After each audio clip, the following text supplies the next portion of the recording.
الحمد للہ وکفا والصلاة والسلام علی عبادہ الذین اصطفیٰ اما بعد فاعوذ باللہ من الشیطان الرجیم بسم اللہ الرحمن الرحیم طاسیم میم تلک آیات الکتاب المبین۔ ایک دفعہ دوشی پڑھ اللہم صلی علی سیدنا و مولانا محمد وبارک وسلم وصلی علیہ۔ حضرت عبداللہ بن عباس رضی اللہ تعالیٰ عنہ سے روایت ہے، فرمایا سورۃ الشعراء سورۃ الواقعہ کے بعد نازل ہوئی۔ سورۃ الواقعہ 27ویں پارے میں ہے،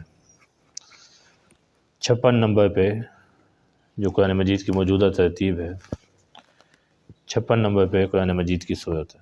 اس کے بعد سورۃ الشعراء نازل ہوئی، وہ بھی مکہ میں نازل ہوئی، یہ بھی مکہ میں نازل ہوئی ہے۔ اب مکہ میں نبی کریم صلی اللہ علیہ وسلم پہ طرح طرح کے اعتراضات کیے جاتے تھے۔ کبھی آپ کی بات کو کہا جاتا تھا یہ کاہن کی بات ہے، نجومی کی بات، کبھی کہا جاتا تھا یہ شاعر ہے۔ تو سورۃ الشعراء کے آخر میں اللہ تبارک و تعالیٰ نے شعراء کی حقیقت بیان کی کہ شاعر ان کی زندگی کیسی ہوتی ہے۔ وَالشُّعَرَاءُ يَتَّبِعُهُمُ الْغَاوُونَ أَلَمْ تَرَ أَنَّهُمْ فِي كُلِّ وَادٍ يَهِيمُونَ۔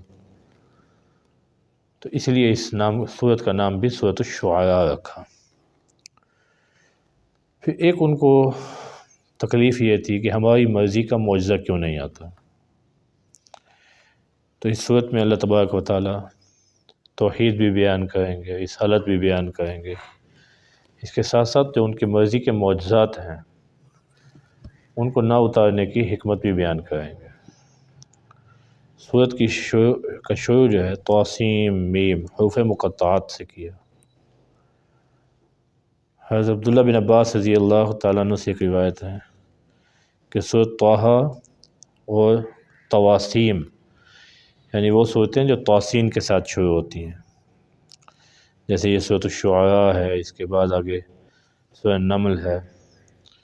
یہ موسیٰ علیہ السلام کو جو اللہ تعالیٰ نے تختیاں دی ہیں تورات کی، یہ ان کا خلاصہ ہے۔ وہ اتنی لمبی تورات، اس کا خلاصہ اللہ تبارک و تعالیٰ نے ان صورتوں میں بیان کیا ہے۔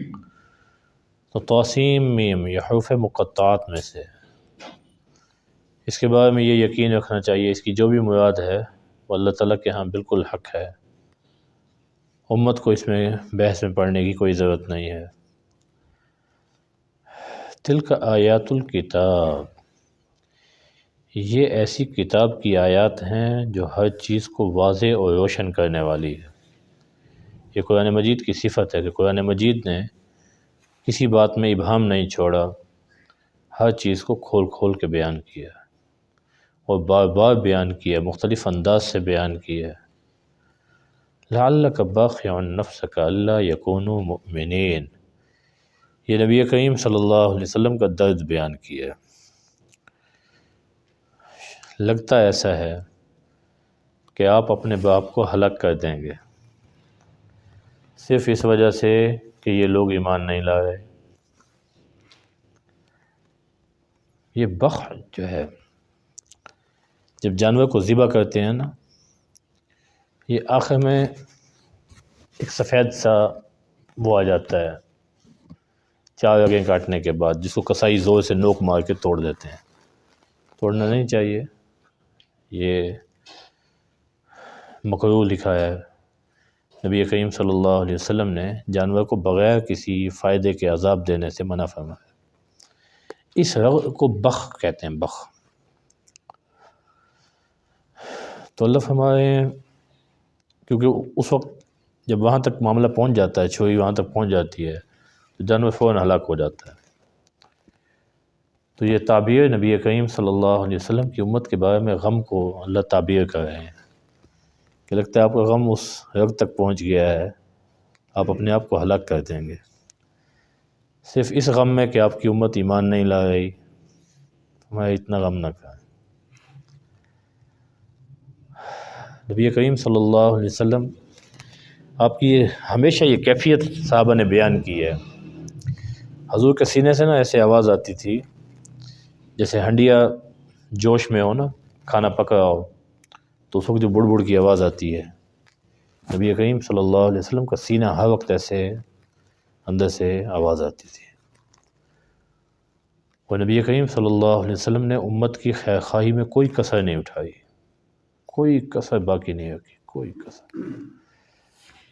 یہاں تک کہ اللہ تعالیٰ کو کہنا پڑا ہے کہ آپ اپنے آپ کو ہلاک نہ کریں، ہدایت آپ کے ہاتھ میں نہیں ہے، ہدایت اللہ تعالیٰ کے ہاتھ میں ہے۔ اور یہ امت کو تعلیم ہے کہ نیکی کے کام میں اتنا زیادہ مشقت برداشت کرنا کہ اپنے آپ کو ہی ہلاکت میں ڈال دیا جائے، یہ جائز نہیں ہے۔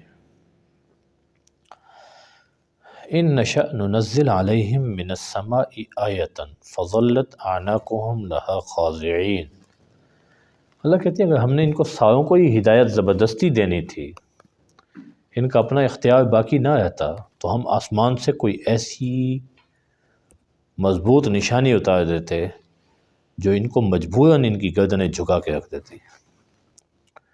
بنی اسرائیل پہ ایسا کیا ہے اللہ تعالیٰ نے، پہاڑ اوپر اٹھا کے رکھ دیا سر پہ، ہاں مانتے ہو؟ اب وہ اوپر پہاڑ کو بھی دیکھ رہے ہیں اور ساتھ کہہ رہے ہیں آمنا، ہم نے ایمان بھی لائے، اور ساتھ عصینا کا لفظ بھی کہہ رہے ہیں، ہم نے نافرمانی بھی کی۔ اب اللہ چاہیں تو ایسا کوئی واضح نشانی جو انسان کو مجبور کر دے ایمان پہ، ایسی نشانی اللہ ظاہر کر سکتے ہیں، لیکن یہ دنیا جو ہے اس کا نظام اللہ نے ایسا رکھا ہے کہ یہ دار التکلیف ہے، اللہ تعالیٰ نے ہمیں احکامات کا مکلف بنایا ہے، اور ان چیزوں پہ ہم نے اپنے اختیار سے عمل کرنا ہے۔ اگر اللہ تعالیٰ نے ہی مجبور کرنا ہے، زبردستی ہر کسی کو ہانکنا ہے، ایک روبوٹک زندگی گزروانی ہے، تو پھر دنیا کو بنانے کا فائدہ کیا ہے؟ یہ روبوٹک زندگی نہیں ہے کہ اللہ نے بس چابی بھر دی ہے، جیسے اللہ کہیں گے ویسے ہی چلیں گے، نہیں نہیں، انسان اپنے اختیار سے خیر یا شر کا انتخاب کرے، اور اس خیر اور شر کو واضح کرنے میں اللہ نے ایسی آیات نازل کی جو ہر چیز کو روشن کر رہی ہیں، لیکن زبردستی کوئی ایسا معجزہ نہیں دیا جو انسانوں کو مجبور کر دے کہ لازمی انہوں نے اس چیز پہ چلنا ہے، پھر دنیا کو بنانے کا مقصد پورا نہیں ہوگا۔ تو ہم ایسی آیت اتار دیتے، فظلت اعناقهم لها خاضعین، ان کی گردنیں اس کے سامنے جھکی رہتی۔ وما یأتیہم من ذکر من الرحمن محدث، رحمان کی طرف سے ان کے پاس جو بھی نصیحت نئی آتی ہے، الا کانوا عنہ معرضین، یہ اس سے منہ موڑ لیتے ہیں۔ جب بھی اللہ کی طرف سے کوئی نیا حکم آتا ہے، یہ اس سے منہ موڑ کے ایک طرف چل پڑتے ہیں۔ فقد کذبوا فسیأتیہم انباء ما کانوا بہ یستہزئون، انہوں نے اللہ کی آیات کو جھٹایا، ان قریب جس چیز کا یہ مذاق اڑا رہے تھے اس کی ساری خبر، ساری حقیقت ان کے پاس ضرور آ جائے گی۔ یہاں مذاق اڑانا آسان ہے، کئی لوگ ہیں ابھی تک، یعنی یہ تو کافروں کی حالت ہے نا، مسلمانوں کی بھی ذہنی سطح یہ ہے کہ اللہ تعالیٰ کے بہت سارے احکامات کو چٹکیوں میں اڑا دیتے ہیں۔ اللہ کہتے ہیں ٹھیک ہے، فَسَيَأْتِيهِمْ أَنبَاءُ مَا كَانُوا بِهِ يَسْتَهْزِئُونَ، اللہ کے جس حکم کا تم مذاق اڑا رہے ہو اس کی حقیقی خبر بس ان قریب آ جائے گی۔ یہ سین جب مضارع پہ داخل ہوتا ہے تو بالکل قریب، مستقبل قریب کے معنی میں، بس ابھی آئی ابھی آئی، اور جو مرتا جا رہا ہے اس کے سامنے حقیقت کھلتی جا رہی ہے، جو زندہ ہے اس کو لگتا ہے کہ بھائی کچھ بھی نہیں ہے، اور جو مر رہا ہے اس کو پتہ لگ رہا ہے کہ یہ ایک الگ جہان میں آ گیا، جہاں سے واپسی اب ممکن نہیں ہے۔ اولم یروا الی الارض، کیا وہ اللہ کی قدرت نہیں دیکھ رہے کہ زمین کو دیکھیں، کم انبتنا فیہا من کل زوج کریم، ہر عزت والی چیز میں ہم نے جوڑ پیدا کیا ہے، جوڑا پیدا کیا ہے، اور یہ جوڑوں کا نظام اللہ تعالیٰ نے نباتات میں بھی رکھا ہے۔ ہم لوگ ذمہ دار بیٹھے ہیں، بہت سارے درخت ایسے ہیں تب تک پھل نہیں دیتے جب تک اس کو نر کا بوجھ جو ہے اس کو نہ لگایا جائے۔ تو ہر قسم کی چیزوں میں اللہ تعالیٰ نے جوڑ پیدا کیا ہے، دو چیزیں ہیں۔ ان فی ذلک لآیہ وما کان اکثرهم مؤمنین، اس میں بھی بہت بڑی نشانی ہے۔ پرندہ صرف اس کے پاؤں کو لگ جائیں، اس پہ تھوڑا سا لگ جائے، وہ مادہ درخت پہ جا بیٹھے، کہتے ہیں اس سے بھی پھل ٹھیک ہو جاتا ہے۔ یہ سارا نظام کون چلا رہا ہے بھائی؟ ہمیں اس میں بہت بڑی نشانی ہے، لیکن اکثر اس پہ ایمان نہیں لائے، اکثر تو سوچ ہی نہیں ہے کہ یہ نظام ہو کیسا ہے، یہ خود سے نہیں ہوا۔ وما کان اکثرهم مؤمنین، اکثر لوگ اس پر ایمان نہیں لائے۔ وَإِنَّ رَبَّكَ لَهُوَ الْعَزِيزُ، پھر جب اکثر ایمان نہیں لائے تو اللہ نظام کو ختم کر دیں؟ اللہ کہتے ہیں نہیں، اللہ غالب ہے، اللہ یہ کیسا کر سکتے ہیں، لیکن ساتھ رحیم بھی ہیں۔ اس لیے فوراً اللہ تبارک و تعالیٰ اس دنیا کی بساط نہیں سمیٹنا چاہتے، انسانوں کو مہلت دے رہے ہیں، کیا پتہ کسی وقت واپس آ جائیں۔ اللہ تعالیٰ یہ قرآن مجید کی جو ہدایت ہے، اللہ ہمیں بصیرت کے ساتھ سمجھنے کی اور اس پر عمل اور اس کو اپنی زندگی میں داخل کرنے کی توفیق عطا فرمائے۔ وآخر دعوانا الحمد للہ وکفی والصلاة والسلام علی عباده الذین اصطفی، اما بعد فاعوذ باللہ من الشیطان الرجیم، بسم اللہ الرحمن الرحیم۔ وَإِذْ نَادَى رَبُّكَ مُوسَىٰ أَنِ ائْتِ الْقَوْمَ الظَّالِمِينَ قوم فرعون الا يتقون۔ ایک دفعہ درشف اللہم صلی علی سیدنا و مولانا محمد وبارک وسلم وصلی علیہ۔ کل ہم نے سورۃ الشعراء شروع کی، آج اس کی 10ویں آیت ہے۔ اللہ تعالیٰ موسیٰ علیہ السلام کا واقعہ بیان کر رہے ہیں کہ اس وقت کو یاد کرو جب آپ کے رب نے موسیٰ علیہ السلام کو آواز دی، ان ائت القوم الظالمین، آپ چلے جائیں ظالم قوم کے پاس۔ وہ ظالم قوم قوم فرعون کی قوم ہے۔ الا یتقون، اور ان سے کہیں کیا وہ اللہ سے ڈرتے نہیں ہیں؟ اب جو یہ ذمہ داری موسیٰ علیہ السلام کو سونپی جا رہی ہے، تو موسیٰ علیہ السلام نے دیکھا ذمہ داری بہت بڑی ہے، اب اللہ کے حکم کو کما حق ہو پورا کرنا، یعنی جیسے اس کی ادائیگی کا حق ہے، اس کے لیے کچھ اسباب بھی چاہیے۔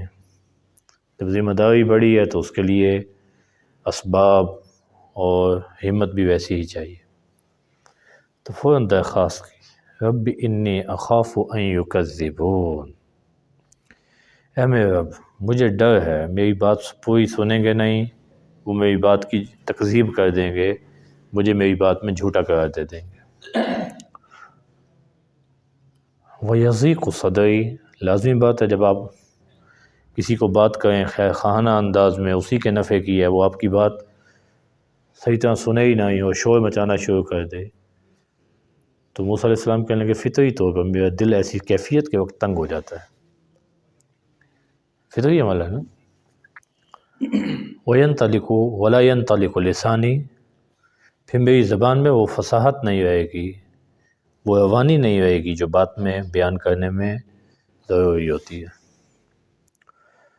میں نے ایک جگہ بیان کیا تو کھڑے ہو کے بیان تھا تو آدھے گھنٹے سے زیادہ تھا، تو تھک ہی جاتا ہے، اور تھی بھی گرمی بڑی شدید۔ تو بعد میں ایک نمازی آئے، مجھے کہنے لگے، وہاں چودھری اشرف صاحب، ان کا بہت بڑا پیٹرول پمپ تھا لئیے میں، مجھے کہنے لگے مفتی صاحب آپ نے نا آج مزہ نہیں کیا بیان میں نے کہا کیوں، کیا ہوا؟ کہنے لگے مجھے ایسے لگا کہ باتیں آپ نے کافی ساری غلط کی ہیں۔ میں نے کہا جی اچھا بتائیں کیا کیا بات غلط ہوئی ہے؟ میں نے جو بات دہرائی تھی درس میں وہ ساری ان کو بیان کی۔ کہنے لگے یہاں تو بالکل ٹھیک ہے، یہاں تو بالکل ٹھیک ہے، وہاں مجھے ایسا لگا کہ آپ آج بیان ٹھیک نہیں کر رہے۔ میں نے کہا وجہ؟ کہنے لگے آپ کا ہاتھ کام رہا تھا۔ میں نے کہا ظالمو تم نے چھوٹی سی کرسی رکھی ہوئی تھی، اس پہ بیٹھنے سے بہتر ہے بندہ کھڑا ہو کے بات کرے۔ اب آدھے گھنٹے سے زیادہ جب بندہ کھڑا ہو کے بات کرے گا وہ پسینہ پسینہ ہو جائے گا تو اس کا ہاتھ نہیں کانپے گا۔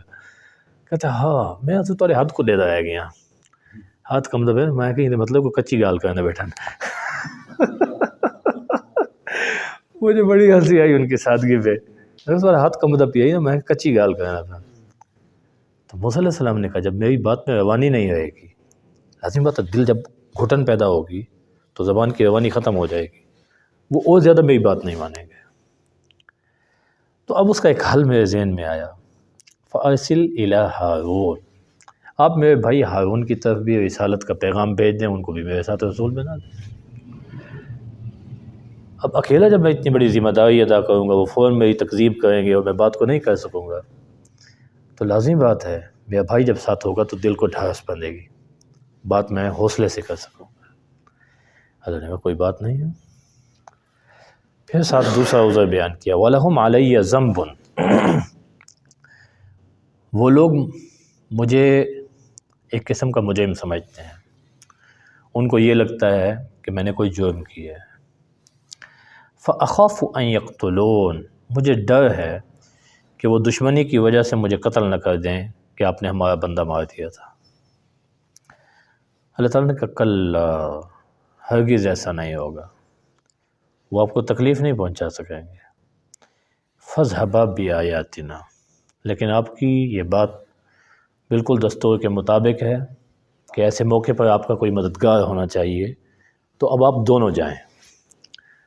اب یہاں حضرت ہارون علیہ السلام کو نبوت ملنے کا تذکرہ صراحتاً نہیں ہے، دوسری جگہ قرآن مجید میں یہ اللہ تعالیٰ نے بیان کر دیا کہ ہارون علیہ السلام کو بھی اللہ تعالیٰ نے نبوت عطا کر دی۔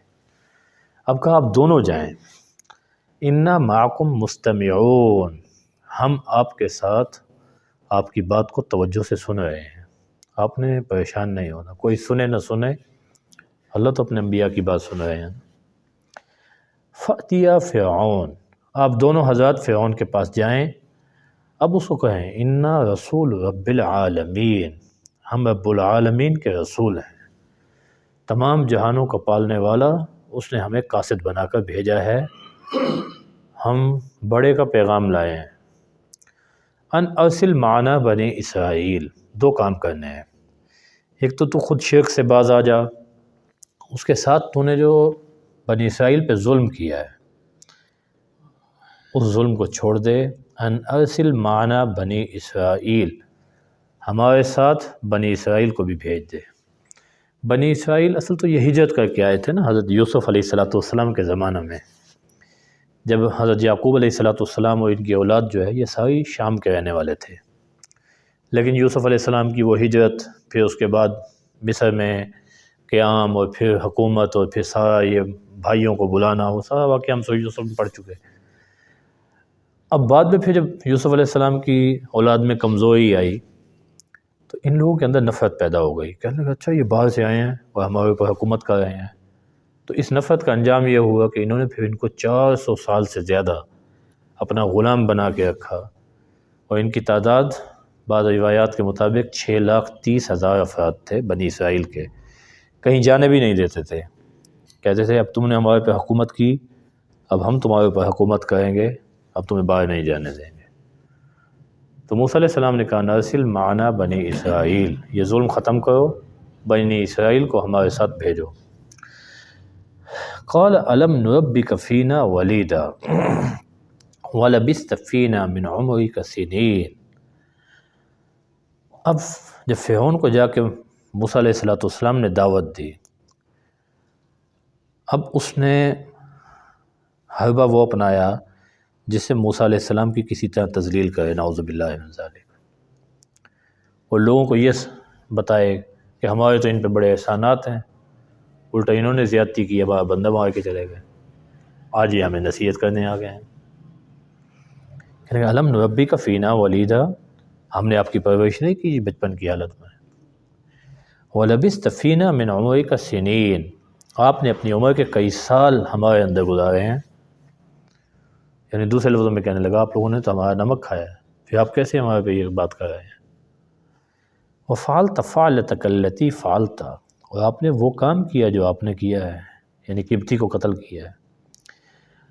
وَأَنْتَ مِنَ الْكَافِرِينَ، اور آپ نے اس نے ہماری نعمت کی ناشکری کی، ہم نے آپ کو پرورش کی، آپ کی جان بچائی، اور آپ نے ہمارا ہی بندہ مار دیا، ناشکری کی۔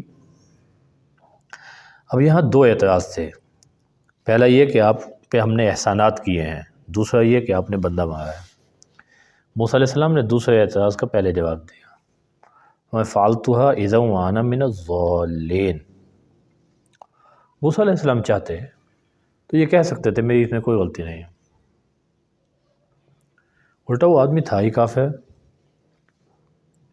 وہ تھا بھی ظالم، اس بنی اسرائیل کمزور آدمی کو مار رہا تھا، دفاع نہیں کیا، کہنے لگے یہ مجھ سے بے خبری میں ہوا ہے، غلطی سے ہوا ہے، جان بوجھ کے نہیں مارا۔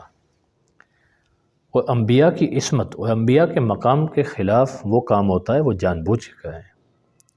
یہ موسیٰ علیہ السلام نے قتل کی نیت سے نہیں کیا، وہ تو صرف اس کی تنبیہ کے لیے اس کو پیچھے دھکا مارا، وہ ایسا کمزور اور مریل تھا، وہیں پہ اس کے اٹیک ہوا، مر گیا۔ تو موسیٰ علیہ السلام نے کہا فعلتها اذا وانا من الضالین، میں اس وقت بے خبر تھا، مجھے علم نہیں تھا کہ یہ واقعی اس کا انجام یہ ہوگا، اس وقت میں نے یہ کام کیا ہے۔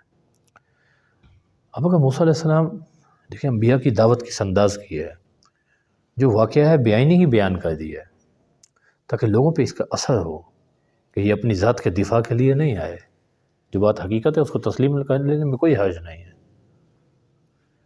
اگر اپنی ذات کا دفاع کرتے رہتے تو پھر فائدہ نہ ہوتا۔ فَفَرَرْتُ مِنْكُمْ لَمَّا خِفْتُكُمْ، ہمیں اسی کا نتیجہ تو ہے کہ میں تم سے بھاگ گیا، مجھے اپنی جان کا اندیشہ ہوا۔